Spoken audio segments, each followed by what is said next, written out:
This is exactly right. Sometimes the hardest part of therapy is just getting started. For real, which is why having help that's flexible, accessible, and easy to fit into your life matters. And that's exactly what Talkspace is designed for. Talkspace therapy and psychiatry is covered by most insurers, and most insured members pay a copay of $0. Part of the mission of Talkspace is to provide quality care that is accessible and affordable, whether or not you're insured. Talkspace has really made it just a kind of no-brainer to try therapy. If you're nervous about talking to someone, if you're nervous about the money, if you're nervous about leaving the house, you don't have to deal with any of that. They have covered it. And for me, like, that is the best way to get into therapy. Take all the what ifs out. You know you got to do it. You know you do. As a listener of this podcast, you'll get $80 off of your first month with Talkspace when you go to Talkspace.com/MFM and enter promo code SPACE80. That's SPACE80. To match with a licensed therapist today, go to Talkspace.com/MFM and enter promo code SPACE80. Goodbye.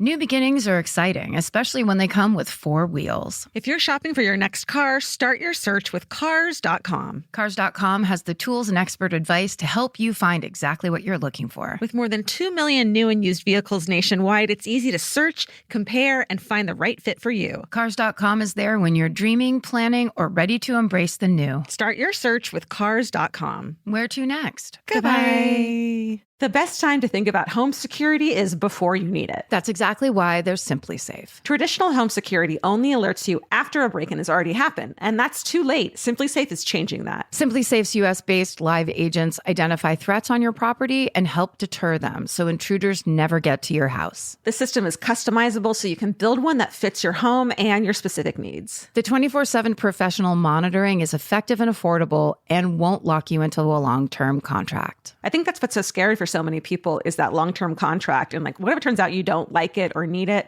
but they don't have that because they know you'll like it and you'll know that you need it and feel so much safer when you have it. Like at this point in my life, I would never go without a security system on my house. I just feel safer with actually having Simply Safe around. There's a whole staff at Simply Safe that's waiting to talk to you and help you out. Right now, you can get 50% off your new system by visiting simplysafe.com/MFM. That's half off at simplysafe.com/MFM. There's no safe like Simply Safe. Goodbye.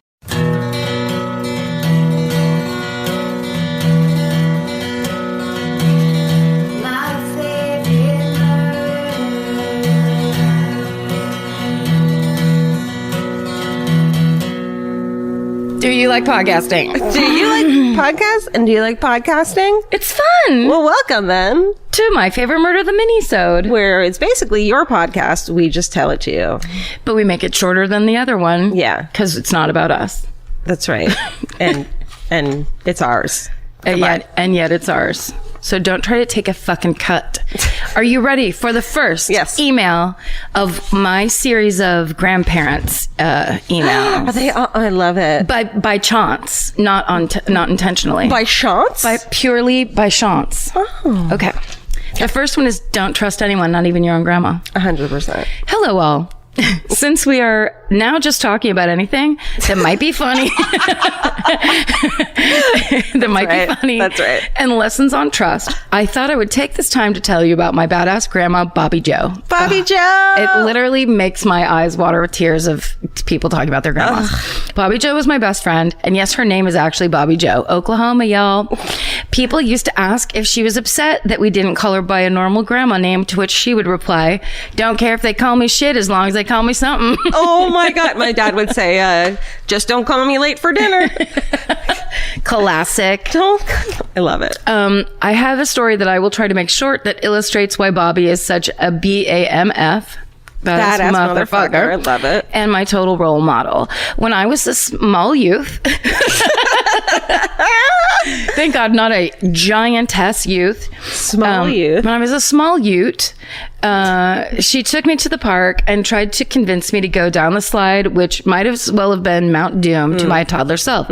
She finally convinced me it would be okay by standing at the bottom with a promise to catch me. With love and trust in my favorite person, I overcame my fear for her to step out of the way. I overcame my fear only for her to step out of the way and let me eat an entire face full of dirt. Oh, Bobby Joe. After I stopped screaming, Bobby dusted me off, gave me my most important life lesson. This is a lesson, Regan. Don't trust anyone, not even your own grandma. What the fuck, Bobby Joe? Harsh, but really applicable to everyday life. It's true. It is. You should trust your own grandma. It's true. It keeps you on your toes. She also taught me that we only get one shot at life and that we have to constantly be looking out for our star player, which is ourselves.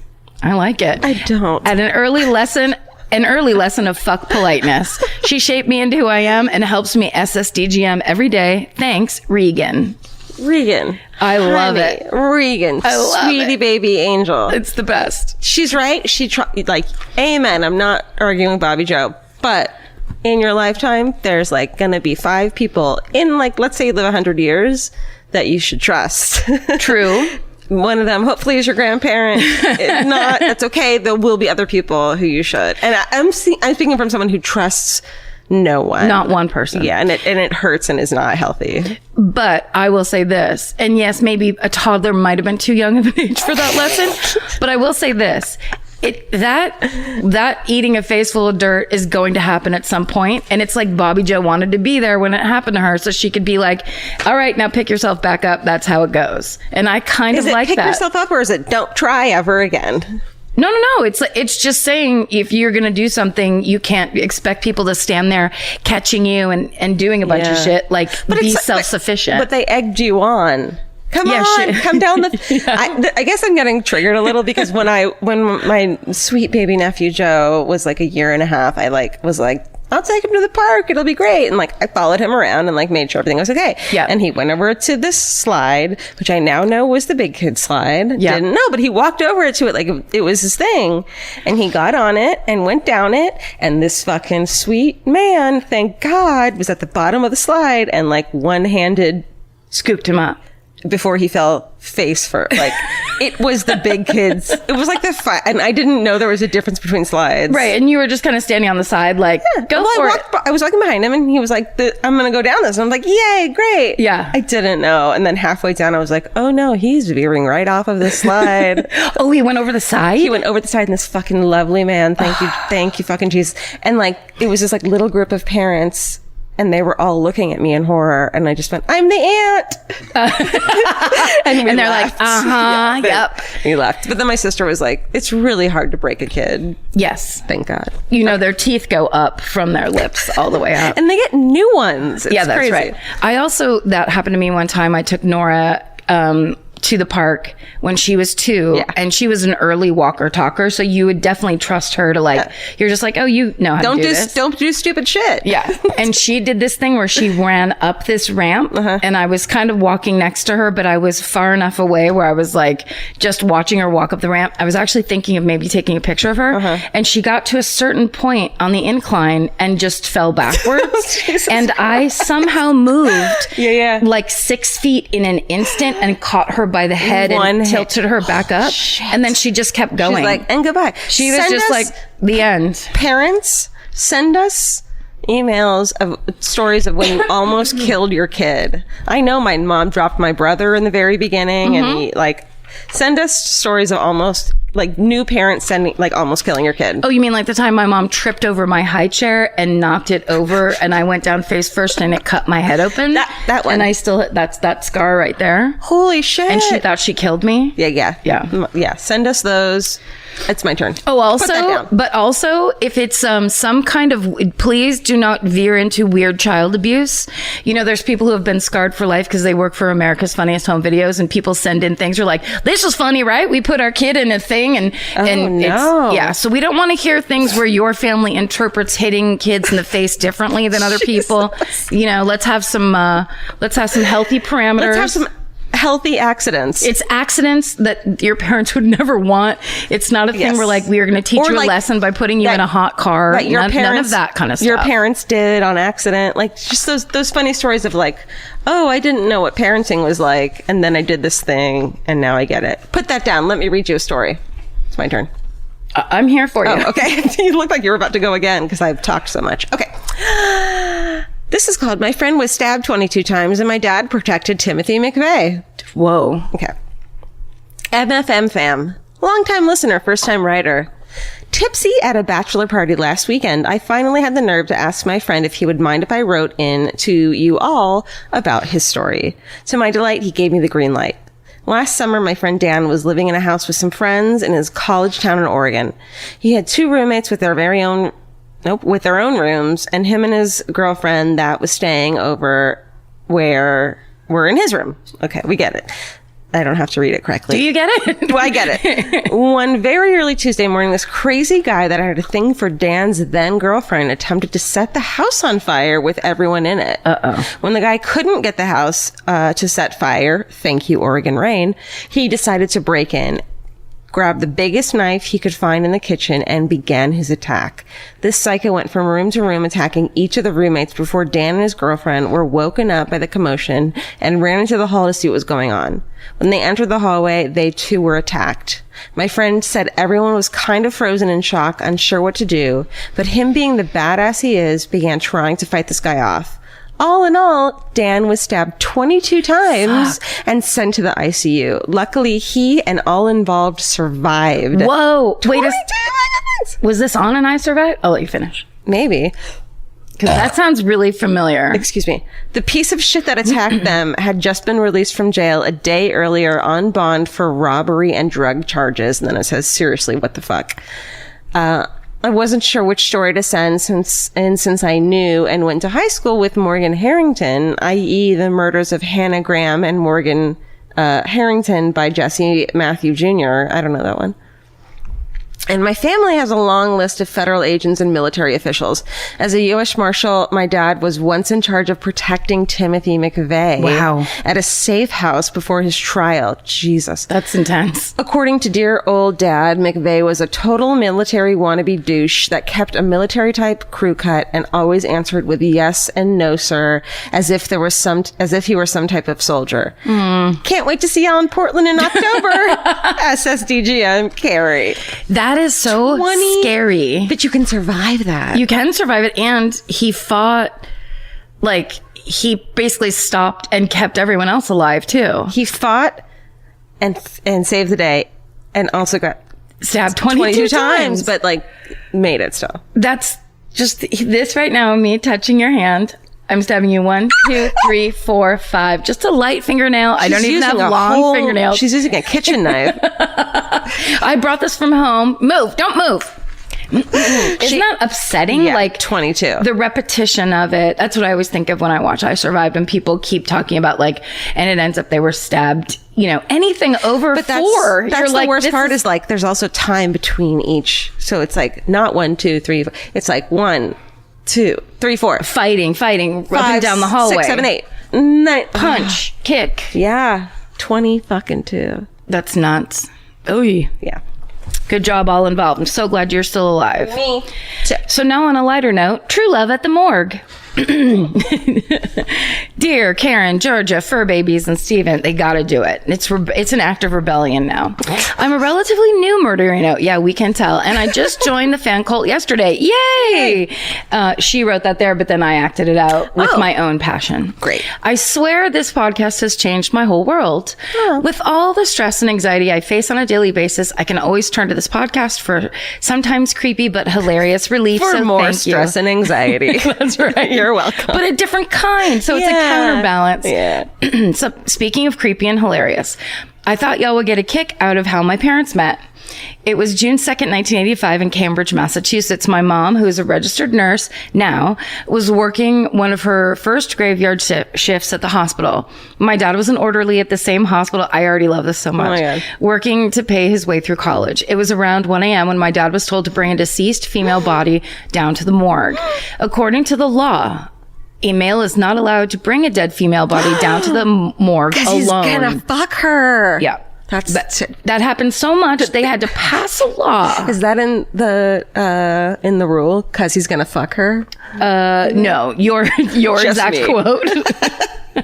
Oh my God! Isn't that that's how much it happened that they had to pass a law like that? Jesus Christ! Okay. Anyway, that's good. At least it got passed. Happy to hear it. Thinking she was being hazed at her new job, my mother was told to accompany him on the what seemed like mile walk to the morgue, my dad could sense my mom's discomfort. Jesus. And began to try to crack jokes to make her laugh. Oh, Dad. As you can probably tell, this did not work. Once they got into the morgue, my dad, trying to be funny, started to introduce the body to the other bodies in the morgue. Oh, my God. Dad. After this bit, he turned around and my mother was gone.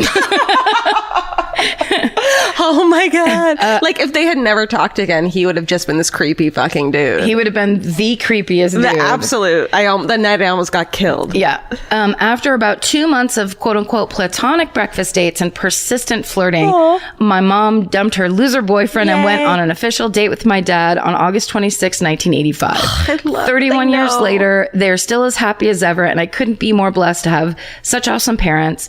So shout out to 86-year-old name redacted. Without your death to emphysema, my parents would have never met, and I wouldn't be here today. I hope you were happily resting in peace. Oh my God. Stay sexy, ladies, and remember that you can find love and friendship anywhere, literally. Love, Ariana. They knew the guy that they brought. That makes me want to cry. Mm-hmm. Like he lived a full life. He was 86. He died of emphysema. It was a lady. She enjoyed smoking. Yeah, a lot. She lived it up and lived to 86 as a smoker. That's the thing about a lot of old timer smokers. Like they live to be older than non-smokers. Hell yeah, and they ate meat and drank whiskey every day and night. And then as her final, go fuck yourself. She unites this beautiful couple. She's like, how about you two get together? All I want. I'm a ghost hanging over my. That's all you want to do with your life? I want it to be a thing. Oh, that's beautiful. That really makes me want to cry. It's why I'm on the donor list. It's like, take my heart and run with it. Sure. Don't run, but okay. Good night.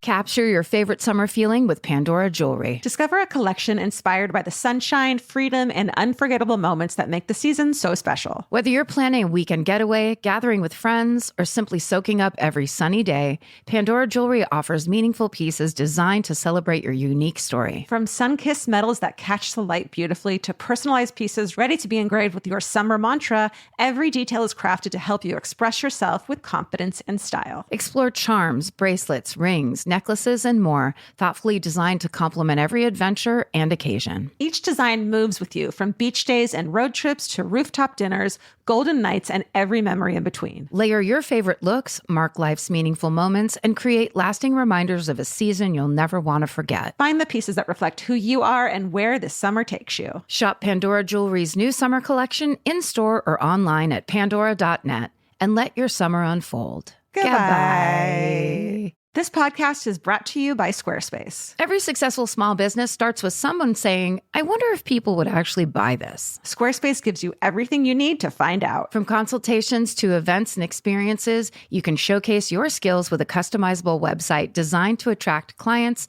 and grow your business. With Squarespace's collection of cutting-edge design tools, anyone can build a beautiful, professional online presence that perfectly fits their brand or business. Get paid on time with professional invoices and online payments. Plus, streamline your workflow with built-in appointment scheduling and email marketing tools. Head to squarespace.com/murder for a free trial. And when you're ready to launch, use offer code MURDER to save 10% off your first purchase of a website or domain. Goodbye. You know your favorite summer clothes by what actually makes it into your suitcase. Find the outfits you'll wear all season long at Quince. Quince's 100% European linen pants, dresses, and tops are the pieces you'll reach for all summer long. They're lightweight, effortless to style, and they start at just $32. Their denim is soft and comfortable, and their organic cotton sweaters are perfect for layering when evenings get cold. Quince's beautiful 14-karat gold jewelry adds a subtle finishing touch. So I just went to Italy, and you bet I brought my 100% European linen scoop neck midi dress along with me in the color of floral waterfall, and I wore that thing all over Italy. It was like the perfect day to night. It just looked so pretty, and I felt like I looked sophisticated while still being comfortable. Make your summer wardrobe feel easier. Head to quince.com/MFM for free shipping and 365-day returns. Go to QUINCE.com/MFM for free shipping and 365-day returns. Quince.com/MFM. Goodbye. This is called There's a Shitload of Skeletons Under My House. Uh-oh. Here we go. It starts, let's talk about some bones. My name is Sammy. I'm 28 and I live in Helena, Montana. MT is Montana. Yes, it is. And I think it's Helena. Helena, Montana. Great. I bought my house just after my 22nd birthday, which is clearly a Montana thing. Like, it costs $20. I bought my house. Fuck you. And the neighborhood in which I live was built on an old cemetery. That information by itself probably isn't that weird, but it is. But in our case, there's still around 1,600 bodies buried under our homes. Shit. So it was $20, that house. That's fucking right. The cemetery was established in the mid-1800s by the Catholic Church. It was used until 1905 when the church opened what was then and still is called Resurrection Cemetery. Don't fucking name a cemetery. I mean, that's Resurrection. That's asking for it, for sure. Yeah, it's called Ghost Hauntings Cemetery. It's called Zombie Central Cemetery. It's called Good Luck Sleeping, you fucking asshole cemetery. It's called Walking Dead 3, the Helena, Montana chapter. It's about 3 miles north of my house. Naturally, the old grave sites fell into disrepair over the next 60-ish years. God, I love those places. I mean, becoming overgrown, vandalized, and almost indistinguishable from the properties around it. Okay. I want to live near one of those. My friend Kate in Portland had like her view outside of her front window was just a fucking old cemetery. Ooh. It's like my dream. That's kind of amazing. Can you imagine going to get a glass of water in the middle of the night and just looking outside? Every once in a while I wake up, because I wake up almost every night at 3 a.m. Like every once in a while I'll respond to a text of yours if you send it at 11:30. Mine is 5 a.m. I've always already fallen asleep. Yeah. Every once in a while I'll get a glass of water, and I live on a dead end street. Like it's kind of far away. It's not near much. Several times. Give them the address so they can Google it. Google map this. Every once in a while, I'll just kind of step out to the front room just because I'm like just walking around with a glass of water, and there's just somebody standing in front of my house. Oh shit, I just scared the shit out of Elvis. I apologize. And he's pissed. What the fuck? It's happened twice. Where one time it was it looked like a young person walking away, but I was like just standing there going like, it's 3 a.m. What are you doing? And then one guy it just was a guy standing there. Do you like memorize what they're wearing in case the cops need to hear from you? You know what I do is I trust that George. Yeah, she senses if she's it's a not problem. barking. Everything's fine. She's still asleep, so I'm like, I'm gonna trust this is fine. I just scared the ever-loving shit out of Elvis. Elvis is settling back into his spot right now, going like, meow, meow, meow, don't fucking touch me again. Okay, so mad. Let me finish this, please. They didn't tell him. Okay. All right, here we go. It's 1969. A local high school booster club took on the Catholic cemetery as a project and just fucking removed all the headstones and hauled them off, according to one of my neighbors. We're going to clean this place up. This is our new project. Losing dead bodies. Just get rid of anyone who mattered to anyone. They didn't tell anyone where they were taking them, real shiesty-like, and then turned the cemetery into a neighborhood park. Fucking 69. This is the plot of Poltergeist, by the way. Truly. The swimming pool. Apparently, they contacted family members of those with marked graves, advising them to relocate their loved ones' remains, but less than 5% of them even responded because they're like, hey, this is Sarah from the Booster Club. Do you have a truck to move your great-grandpa's body? Remove your great-grandpa's body.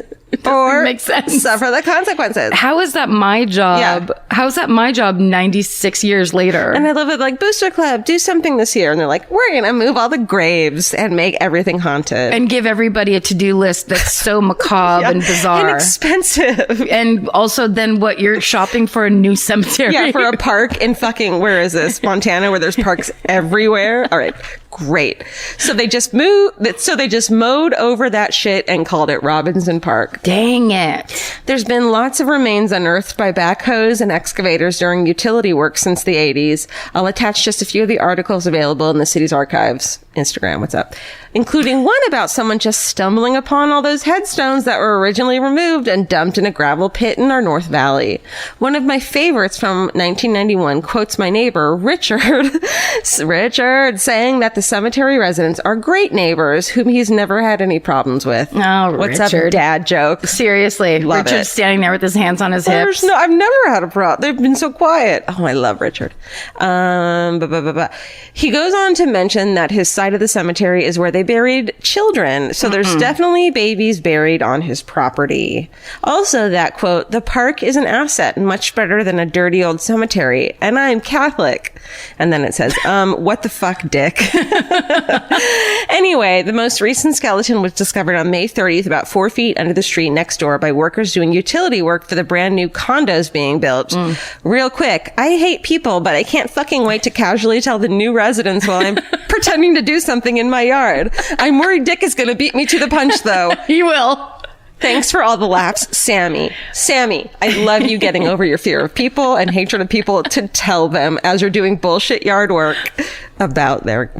Sammy, amen. Right now I'm writing a horror film, and it's called Haunted Condo. And you're the fucking star. I mean, can you imagine? So they're building like a development on top of baby cemetery. Yeah. A disturbed baby cemetery. And scary old Richard next door is gonna is the two of them are fucking dying to tell, literally dying to tell.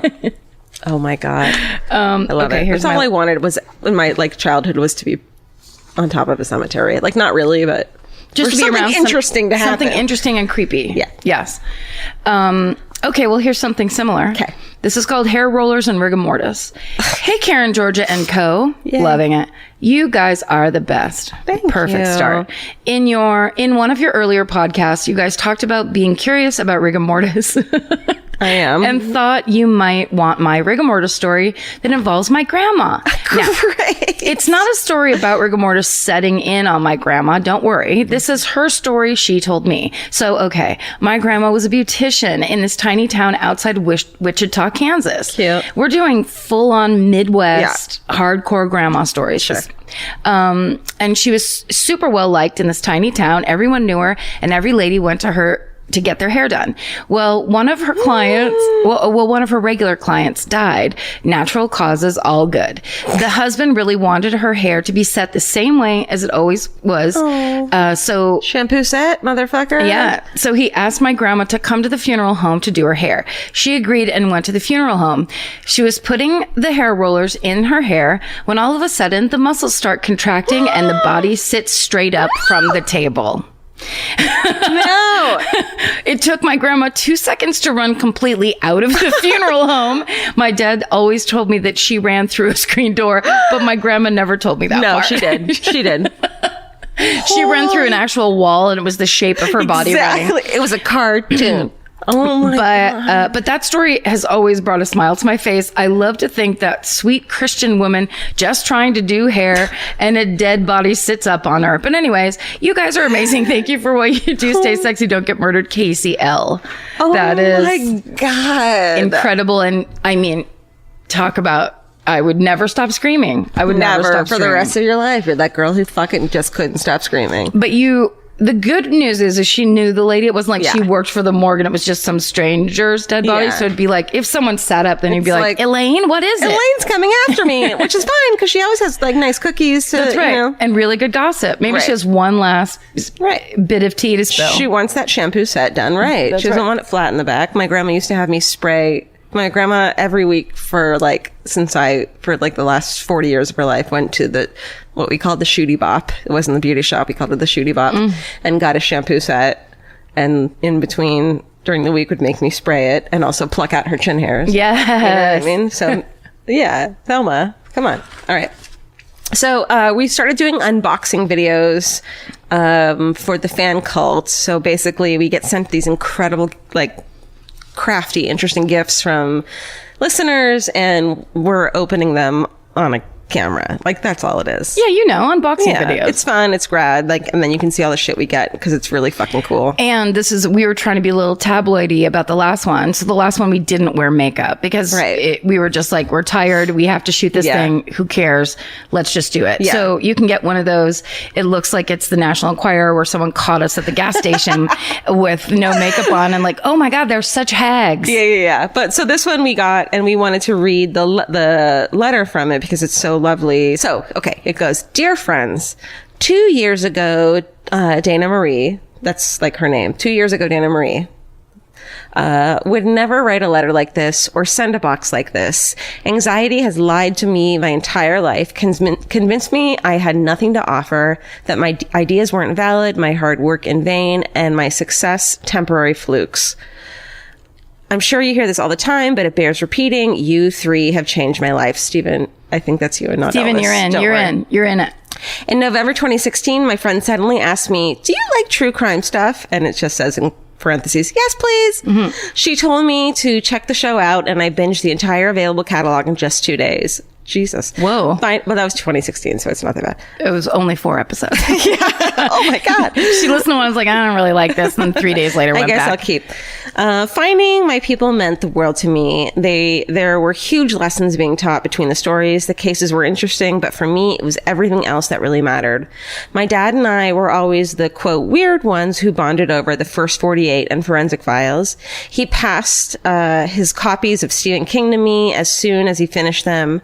Quiet, measured, empathetic, inclusive, feminist, and animal loving.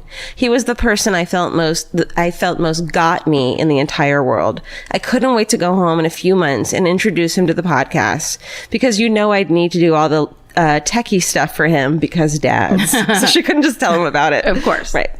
In February 2017, he passed away suddenly, and among other things, I'm sorry I never got to share you with him, because I know he would have loved you too. In the terribly, impossibly difficult time since I've lost him, I've worked very hard to honor his legacy, picking up on his reoccurring monthly donations to Planned Parenthood, ACLU, and St. Jude's, living each day as fully as I can and making a difference. Saying thank you and I love you, and shining my light, helping others to do the same. In November 2017, a full year to the day that I started listening to the show, I bought myself a single ticket to your show in Tampa. I was in town to run my first ever Run Disney 5K in honor of my dad, Disney World being another thing we shared a love of. That same morning, and capping it off with an MFM show seemed necessary. It was a last-minute decision that I tried talking myself out of, but I needed to do it, and the stars aligned, and I'd missed the Baltimore show, and I could hear my dad's voice telling me not to put off the things that bring me joy. So I went by myself. And I sat next to the sweetest murderino who walked me back to my car with her boyfriend after the show. Aww. All caps. Because active serial killer. Oh, that's right. When we were in Tampa. When we were in Tampa, there was an active serial killer there. That's right. So on theme. Yeah. Thank you, Florida. That day, no exaggeration, was a turning point in my life. Doing things I wanted and needed to do, and telling anxiety to fuck the hell off. Yes. My dad's birthday is next week, and it will be the second one we've had without him. I know I will be a wreck, and have been looking for ways to pay it forward in advance. Maybe I could create a cloud of happiness to pad the empty space. So I wanted to say I love you guys. I love the work you do and the people you elevate. I love the incredibly transparent nature of your ongoing efforts with your mental health. I love how you support and appreciate, I love how supportive and appreciative you are of the community that has sprung up around you. I love that I don't feel alone anymore. Wow. I could never adequately express my gratitude with words, but as an artist, I find it pretty easy to do visually. I hope you love everything. Apologies to George and Frank for invading their privacy. Thank you for everything. SSDGM, Love and Light, Dana Marie, and her. So she makes this art. The shit she made for us is like next level. Like for the rest of my life, I will fucking cherish this. It's these like, they look like, what do you put on the praying candles? Like an altar? Like we're saints, but we all have our pets around us, and they're really beautiful. So go to @mightypigeon_art on Instagram to see all this stuff. And also watch the unboxing video, join the fan cult and watch the unboxing video. Exactly. So you can see what she sent us. And you can see us lose our minds. But yeah. It's such beautiful stuff. Dana Marie fucking, like, I can't believe she, this needs to be her art for the rest of her life. She's so talented, like so incredibly talented. Well, and the cool thing too is that story, we hear that story so much in the VIP line when we get to meet people after shows, when they say, I had 2 tickets, my friend dropped out, I wasn't going to come, I did it anyway, I can't believe I'm here. I met this person and that person, we're back, like you wait in the VIP line and you end up talking to people, and now we're friends and we actually work in the same industry or whatever the fuck. Yes, like people, because they're murder margaritas in their own town.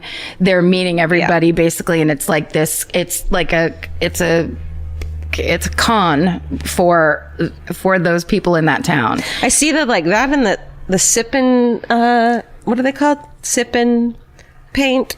Oh, the like, drink and paint, wine and paint nights. Wine and paint nights. Yeah. There's like a bunch I bet it's called wine and paint night. Yeah, I was like sip and spin. Well, that's not a thing.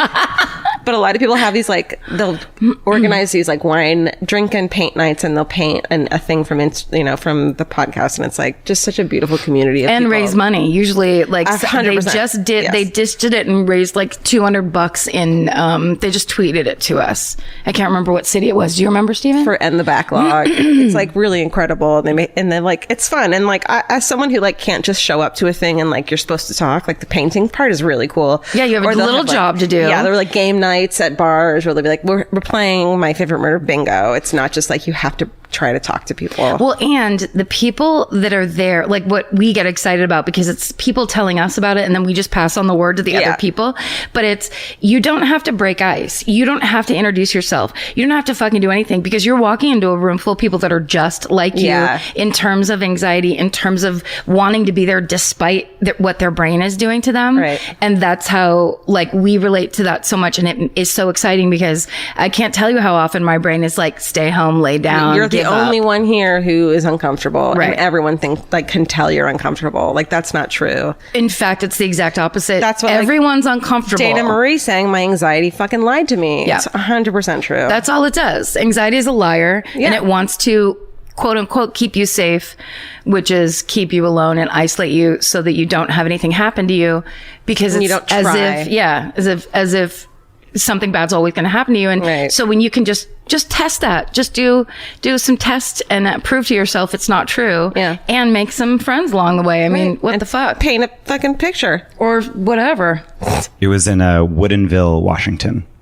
Was the latest paint night. Oh, yeah. It was all the Elvises. Yes, that's Elvis right. and skulls, yeah. Elvis with a skull. They had themselves a time. I want them to send them all to me, and I want see this blank wall in my fucking apartment. No, I don't actually see a blank wall. Are you calling me a fucking shopaholic? No, I just love that you're hoarder? like, you want them to send them all to. We should actually take a picture right now of what this loft looks like and the kind of But look shit at that wall Georgia right has there. here. Is that a blank wall? It is, but I mean, so you're saying you want to appear as insane as you possibly can. Hey, look, it's your house. 100%. It's your house. All right. Well, send us your stories, your weird shit. How did you almost get killed by your mom or dad? My favorite murder at Gmail. And thanks for all your gifts and thanks for your lovely words and the way you guys all are there for each other. It makes us look real good. And stay sexy. And don't get murdered. Goodbye. Bye. Elvis, want a cookie? Good boy. The best time to think about home security is before you need it. That's exactly why they're Simply Safe. Traditional home security only alerts you after a break-in has already happened, and that's too late. Simply Safe is changing that. Simply Safe's US-based live agents identify threats on your property and help deter them so intruders never get to your house. The system is customizable so you can build one that fits your home and your specific needs. The 24/7 professional monitoring is effective and affordable and won't lock you into a long-term contract. I think that's what's so scary for so many people is that long-term contract. And like, what if it turns out you don't like it or need it, but they don't have that because they know you'll like it and you'll know that you need it and feel so much safer when you have it. Like at this point in my life, I would never go without a security system on my house. I just feel safer with actually having Simply Safe around. There's a whole staff at Simply Safe that's waiting to talk to you and help you out. Right now, you can get 50% off your new system by visiting simplysafe.com/MFM. That's half off at simplysafe.com/MFM. There's no safe like Simply Safe. Goodbye. Vacation planning should feel like a breeze, not a deep dive into countless travel sites searching for the best deal. With Cheap Caribbean's Budget Beach Finder, you can search every destination and every date all in one search. You'll save time and money with the Budget Beach Finder. Say goodbye to endless scrolling and tab hopping and hello to Budget Beach Bliss at your fingertips. Go to cheapcaribbean.com to try out the Budget Beach Finder and see just how stress-free vacation planning should be. Goodbye. This may surprise you, but clothes that feel good and look good don't have to be mutually exclusive. Designs that make you feel as good as you look is what Hill House is known for. Hill House Home invented the viral nap dress. Hill House makes fun, versatile fashion that elevates your look. I now own 3 nap dresses. I love them. They're so comfy and cute. Pockets for days. You know? Get 15% off your first order of $100 or more at hillhousehome.com with code MFM15. That's MFM15 for 15% off at hillhousehome.com. Goodbye.